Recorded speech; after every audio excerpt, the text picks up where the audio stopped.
সঁচাকৈ আমাক ভাল লাগিছে। আমি শপত গ্ৰহণ কৰা প্ৰায় 2 বছৰ হ'ল আৰু যোৰহাট পৌৰসভাৰ উদ্যোগত প্ৰায় আমি 20জন যিসকল অৱসৰপ্ৰাপ্ত কৰ্মচাৰী আছিলে তেওঁলোকক আমি সম্বৰ্ধনা আজি জনালোঁ। আমি খুব গৌৰৱান্বিত অনুভৱ কৰিছোঁ আৰু তেওঁলোক সম্বৰ্ধনাৰ পাত্ৰ, যিহেতু তেওঁলোকে 25-30 বছৰ 40 বছৰ তেওঁলোকে নিজৰ জীৱনৰ আধাতকৈ বেছি জীৱনকালৰ সময় তেওঁলোকে যোৰহাট পৌৰসভা আৰু যোৰহাট নগৰখনৰ পৰিষ্কাৰ পৰিচ্ছন্নতাৰ ক্ষেত্ৰত তেওঁলোকে বিভিন্ন ধৰণৰ পদক্ষেপ লৈছে। নলা নৰ্দমা চাফা কৰাৰ ক্ষেত্ৰতো তেওঁলোকে বিভিন্ন ধৰণৰ পদক্ষেপ লৈছে। তেওঁলোকে স্বাস্থ্যৰ কথা চিন্তা নকৰিছিলে। এতিয়া ধৰক কিছুমান এনেকুৱা ধৰণৰ ইকুইপমেণ্টছ বা সা সঁজুলি এতিয়া ওলাইছে নতুন, কিন্তু তেওঁলোকে যেতিয়া কাম কাজবোৰ কৰিছিলে তেতিয়া বহুত ধৰণৰ চেলেঞ্জ তেওঁলোকৰ তেনেকুৱা প্ৰত্যাহ্বানৰ সন্মুখীন হ'ব লগা হৈছিলে। আৰু তেওঁলোক যিহেতু সম্বৰ্ধনাৰ পাত্ৰ, তেওঁলোকে সন্মানৰ পাত্ৰ, সেইবাবে যোৰহাট পৌৰসভাৰ লক্ষ্মী খাৰগৰীয়া বাইদেউৰ নেতৃত্বত আজি এটা সুন্দৰ কাৰ্যসূচী, এটা পবিত্ৰ কাৰ্যসূচী বুলিয়ে ক'ম, যিটো তেওঁলোকেও আত্মসন্তুষ্টি লাভ কৰিছে আৰু আমি সকলেও আত্মসন্তুষ্টি লাভ কৰিছোঁ। আৰু তাৰ মাজতে আমাৰ আটাইতকৈ সৌভাগ্যৰ কথা, যোৰহাট লোকসভা সমষ্টিৰ প্ৰাক্তন সাংসদ আৰু তথা বৰ্তমানৰ কাজিৰঙা সমষ্টিৰ মাননীয় সাংসদ কামাখ্যা প্ৰসাদ আছা ডাঙৰীয়া আমাৰ মাজত উপস্থিত হ'ল।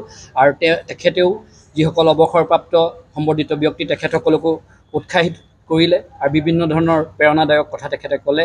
আৰু যিসকল ছাত্ৰ ছাত্ৰী সুখ্যাতিৰে উত্তীৰ্ণ হৈছে আৰু যোৰহাট পৌৰসভাৰ সুনাম অৰ্জন কৰিবলৈ সক্ষম হৈছে, তেওঁলোককো বিভিন্ন ধৰণৰ পৰামৰ্শ তেখেতে আগবঢ়াইছে, যিটো অনাগত দিনত বিভিন্ন সময়ত তেখেতৰ প্ৰয়োজন হ'ব বুলি আমি আশা ৰাখিছোঁ। আৰু এই চেগতে পুনৰবাৰ চেয়াৰমেন বাইদেউক আমি ধন্যবাদ জনাইছোঁ আৰু আমি অনাগত দিনত এনেকুৱা ধৰণৰ কাৰ্যসূচী হাতত লৈ থাকিম বুলি আমি আশাবাদী আৰু দৃঢ় প্ৰতিজ্ঞাবদ্ধ। গৌৰৱ অনুভৱ কৰিছোঁ, যি নেকি আমি অহা আজি 2 বছৰ হৈছে যোৰহাট পৌৰসভাত। আজি যি কৰ্মচাৰীসকলক আমি অৱসৰপ্ৰাপ্ত কৰ্মচাৰীসকলক আমি সম্বৰ্ধনা জনালোঁ, তেওঁলোক একচুৱেলি আজি 10 বছৰমানৰ পৰা ইয়াত এনেকুৱা কোনো প্ৰগ্ৰেম হোৱাই নাই। তেওঁলোক কৰোণা কালৰ কাৰণেই হওক বা অন্যান্য কাৰণত যি পৌৰসভাই আগৰ বোৰ্ডখনেও বহুত এনেকুৱা ধৰণৰ কাম নকৰিলে। আৰু আমি আজি আমাৰ সভানেত্ৰী লক্ষ্মী খাৰগৰীয়া বাইদেউৰ নেতৃত্বত তেখেতে আমাক সকলোকে আদেশ দিলে যে আমাৰ কৰ্মচাৰীসকলক যি 15-20 জন কৰ্মচাৰী আৰু তেওঁলোকৰ ছাত্ৰ ছাত্ৰীসকল যি সুখ্যাতিৰে সফলতা অৰ্জন কৰিছিলে, তেখেতসকলক একেলগে আজি এই স্বাগতে যদি আমি সম্বৰ্ধনা জনাব পাৰোঁ আমাৰ পৌৰসভাৰ কাৰণে খুব ভাল হ'ব।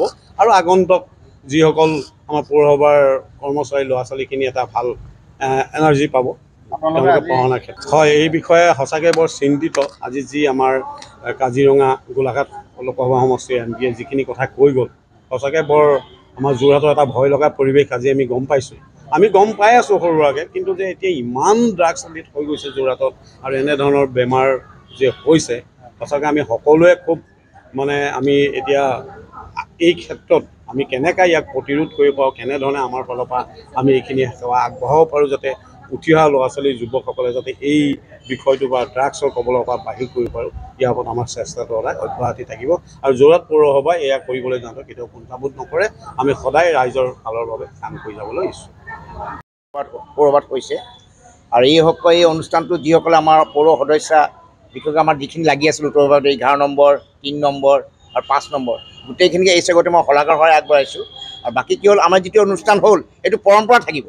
আজিয়ে ডিক্লেয়াৰ কৰিছোঁ, যাতে আমাৰ সভানেত্ৰী মহোদয় মই আছে ওচৰতে, ডিক্লেয়াৰ কৰিছোঁ যাতে আমাৰ প্ৰত্যেক বছৰে যিটো ৰিটায়াৰ্ড পাৰ্চন হ'ব আৰু যিটো আমাৰ কৰ্মচাৰীসকলে যিখিনি সুখ্যাতিৰে যিটো আমাৰ উত্তীৰ্ণ হ'ব, সেইসকলক আমি এই অনুষ্ঠান জৰিয়তে সম্বৰ্ধনা জ্ঞাপন কৰিম। সদস্য আমাৰ অৱসৰপ্ৰাপ্ত যিখিনি আমাৰ কৰ্মচাৰী, তেখেতসকলক বিদায় দিয়া এটা নিয়ম আগৰ পৰা চলি আহিছে। মাজতে সেইটো নাছিলে বহুত দিন।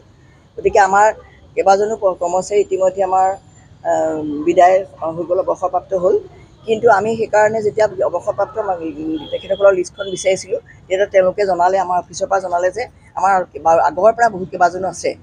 গতিকে আমি সকলোকে মিলাই আজি আমাৰ অৱসৰপ্ৰাপ্তসকলক এটা সম্বৰ্ধনা, সৰু সুৰা এটা আমি সম্বৰ্ধনা জনালোঁ। আৰু আমাৰ যিসকল কৰ্মচাৰী আছে, আমাৰ পৌৰকৰ্মী আছে, তেওঁলোকৰ সন্তানসকল খুব ভাল ৰিজাল্ট কৰিছে।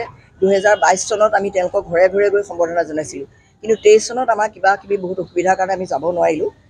গতিকে এতিয়া আমি 24 চনত এইটো সকলো আমাৰ পৌৰ সদস্য আমাৰ কৰ্মচাৰী সকলোৰে সহযোগিতাত আমি সম্বৰ্ধনা অনুষ্ঠানটো পাতিবৰ কাৰণে আমি যোজা কৰিলোঁ আৰু আমি সফল হ'লোঁ। ভাল লাগিলে, সকলো আহিলে। আমাৰ কেইজনমান ষ্টুডেণ্ট আহিব নোৱাৰিলে, তেওঁলোকৰ ক্লাছ আছিলে বাৰু।